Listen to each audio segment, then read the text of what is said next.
Maya Sharma woke to the familiar hum of the ceiling fan spinning above her. The morning light seeped through half-closed blinds, tracing faded lines across the beige walls of their apartment. Rohan, her husband of 7 years, was already dressed, sitting at the edge of the bed, tying his shoelaces with quiet precision. "Breakfast on the table," he said, without turning. "Thanks," she murmured, watching his back. Their conversations had become fragments, necessary but emotionless. The days, once filled with late-night laughter and spontaneous road trips, had given way to silent commutes and screen-lit dinners. Rohan was dependable, kind in the most structured sense, but the emotional presence he once exuded now felt like a closed door she no longer had a key to. At work, the hum was different. The office buzzed with the kind of energy Maya hadn't felt in years. Light-hearted sarcasm, team huddles, shared playlists humming faintly from someone's desk speaker. It was here, among the tapping keyboards and scent of roasted coffee, that Maya met Arjun Mehta. He wasn't the kind of man who turned heads immediately. He was understated, always in crisp shirts with sleeves casually rolled, his smile more thoughtful than showy.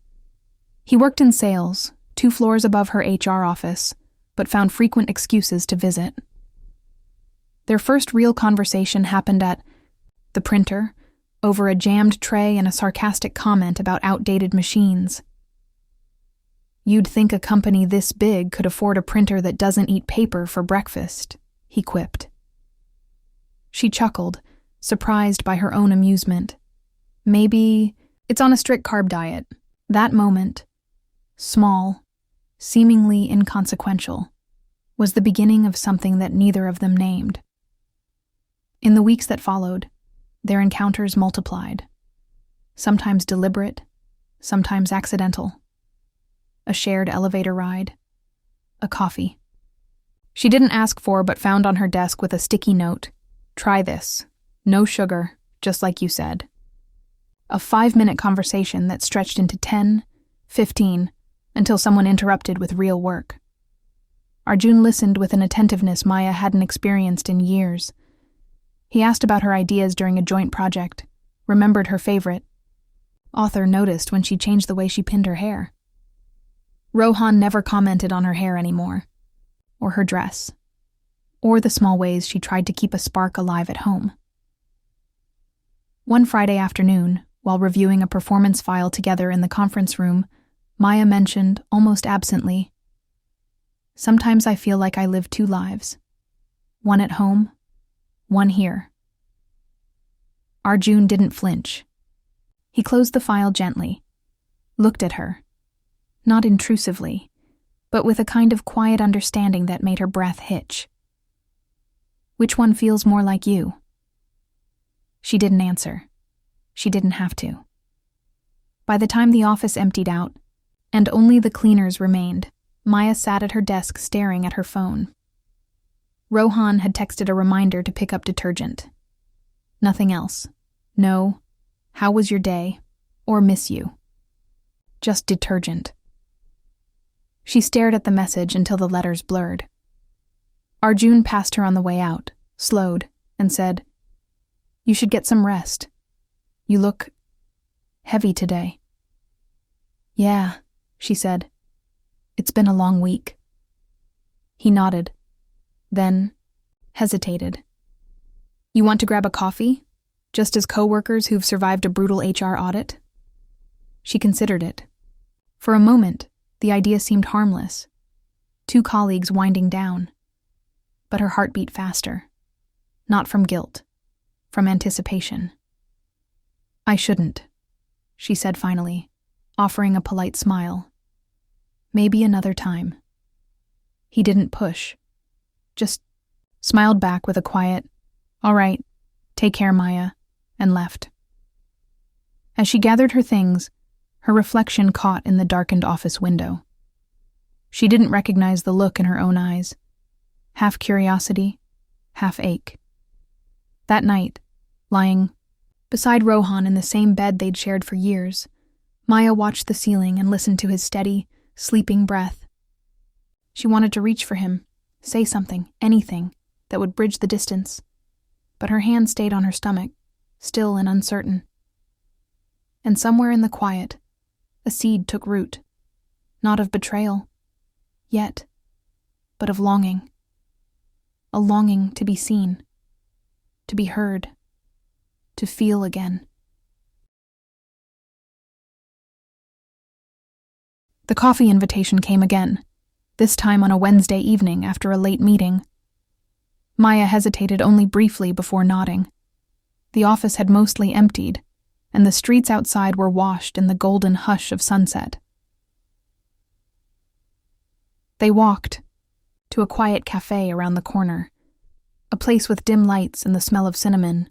Arjun ordered for them both. No sugar, just like before. Their conversation flowed easily. Films, childhood stories, opinions on leadership, the oddities of corporate life. But beneath the banter, something unspoken lingered, an emotional proximity. Neither had acknowledged, yet both felt acutely. "I haven't laughed like this in a long time," Maya admitted, stirring her coffee without drinking it. "Same," Arjun said, eyes locked on hers. "It's strange, isn't it? How two people can just click." She smiled, then looked away. Her wedding ring caught the overhead light like a silent witness. They walked back in the dark. A soft rain had begun, light enough to ignore until it wasn't. When it quickened, they ducked under the overhang of a closed bookstore. Close. Too close. Maya stood still, heartbeat climbing with every second of silence between them. The street lamp cast a faint glow across Arjun's face, highlighting the quiet restraint in his eyes. "You're shivering," he said softly. "I'm fine," she replied, though she wasn't. Not from the cold. And then, without planning or resistance, the space between them dissolved. The kiss wasn't rushed. It unfolded slowly, as if waiting years to happen. Her hands found his shoulders instinctively. His thumb brushed her cheek. When they parted, neither spoke. The rain had eased, but the storm within her had only begun. That night, Maya drove home on autopilot. She sat in her car outside her building for 15 minutes, staring at the dashboard. When she walked in, Rohan was on the couch, watching the news, a bowl of cereal in his hand. "You're late," he said, not looking up. "Yeah, meetings ran over," she replied, her voice perfectly steady. She felt the lie settle on her, like wet clothing, uncomfortable, clinging, but not enough to remove. In the days that followed, their connection deepened, no longer confined to glances or shared jokes. There were lunches in quiet corners, texts that lingered long past midnight, touches disguised as accidents. The thrill of secrecy laced every interaction, making even routine office days pulse with quiet electricity. But with passion came guilt. It arrived in waves, unexpected, unrelenting. She'd catch her reflection in a mirror, mid-laughter with Arjun, and feel the sting. She'd fold Rohan's laundry and wonder what he would say if he knew. Some nights she couldn't sleep. Others, she didn't want to. One Saturday, Arjun suggested a short trip outside the city. Just a day. Somewhere no one knows us. She said no at first, but the idea clung to her. Escape. Simplicity. Him. They went the following weekend. The day was full of soft sunlight and winding roads, and for a moment, reality blurred. They held hands in public.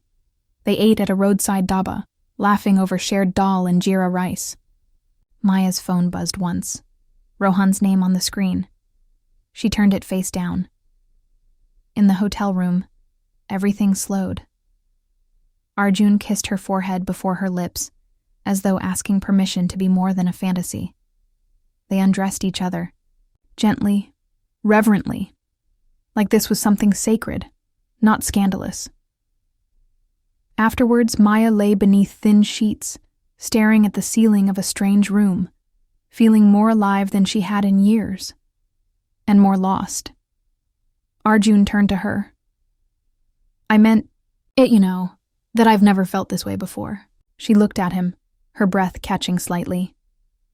I believe you, she whispered. But belief and clarity are not the same. Back in the city, the divide between her two lives widened. Maya dressed with more care, arrived at work earlier, smiled. More freely. Yet, at home, she grew quieter. Rohan noticed the change, but mistook it for stress. You've been distant lately, he said one evening. I'm just tired, she replied. He nodded. Let me know if I can help. She almost laughed, not cruelly, just brokenly. He didn't know. He couldn't help, not now. That night, Arjun sent a voice note. I think I'm falling for you. Maya listened to it twice, then deleted. It hit not because she didn't feel something, but because she did. And for the first time since the kiss, she asked herself, where is this going? The unraveling didn't come with shouting or slammed doors. It came quietly, like most truths do. It began with a receipt. Maya had carelessly left it tucked into her laptop sleeve. A small restaurant outside the city. A date that didn't match any work trip. A name Rohan didn't recognize scribbled at the top. Arjun Mehta. He didn't ask that night. Instead, he made dinner, a rare gesture these days, and watched her carefully over the rim of his glass.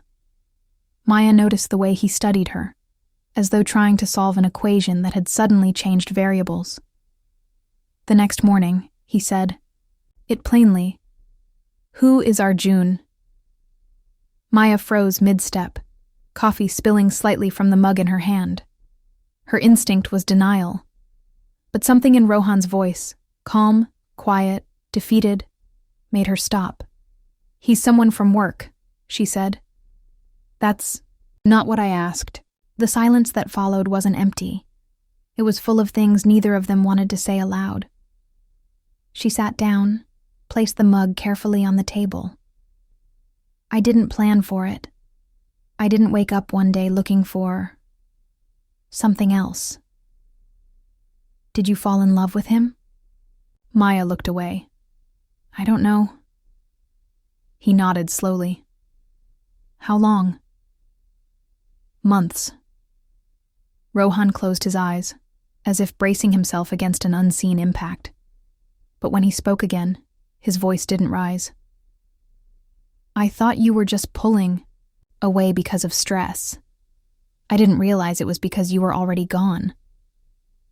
I wasn't gone, she whispered. Not at first. That night, Rohan packed a small bag and left. He didn't say for how long. The door clicked shut behind him with a softness that felt crueler than any scream. Left alone in the quiet apartment, Maya wandered the rooms like a guest in her own life. She picked up their wedding photo, her fingers tracing the smile she once wore with such certainty. Arjun called, but she didn't answer. She needed air, space, silence. The next morning, she sat in a park near their apartment, notebook in hand. For the first time, she tried to write down what had happened. Not as an excuse, but as confession. She listed everything she had lost, everything she had found, and everything that now felt impossibly uncertain. When Arjun finally found her the following evening, he looked concerned but relieved. I've been calling, he said. I was worried. I know, she said softly. I just needed time. He sat beside her on the bench, his hand brushing hers. Is it over? With him? She hesitated. He left. And us? He asked. Maya turned to face him. You've been good to me, Arjun. You made me feel seen again. and I'm grateful. Truly. But I don't know if this is what I want, or if I just wanted not to feel alone. His jaw tightened. So I was a distraction. No, she said firmly. You were a mirror. You showed me what I was missing. But you're not the fix. No one is. The truth hurt, for both of them. Arjun stood, hands in his pockets, and nodded. I wish things were different. So do I. He walked away without looking back. Maya stayed on the bench until the sun dipped below the skyline, the city lights flickering on like small awakenings. In the weeks that followed, she didn't rush to call Rohan. She didn't chase after Arjun. Instead, she moved slowly through her days, rebuilding a relationship with herself. She picked up hobbies long abandoned. She went to therapy. She cried when she needed to. And sometimes she smiled, for no reason at all. One Sunday afternoon, a message arrived. From Rohan. I'm going to be in the city next weekend. Can we talk? She stared at the screen for a long time before replying. From Maya. Yes, I'd like that tea. Not because she wanted to fix everything overnight, but because conversations had to start somewhere. And maybe, in that space between endings and beginnings, there was still something worth salvaging. Maya stood by the window, watching. As the wind played with the curtains, the apartment was quiet, but not empty. Not anymore.